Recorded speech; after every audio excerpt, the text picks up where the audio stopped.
ngọc chậu là apa biết đây thầm lan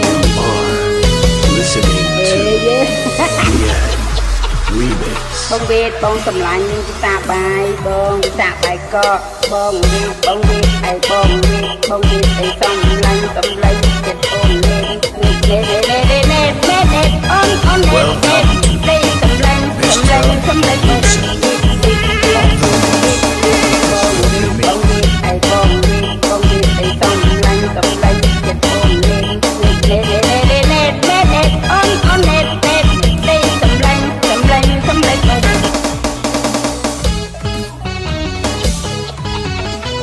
DJ Liang Gen Z Remix.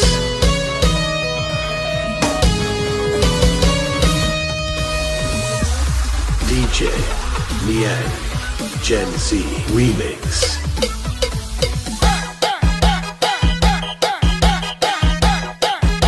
Welcome to Mr. Soul Melody Mix in Cambodia.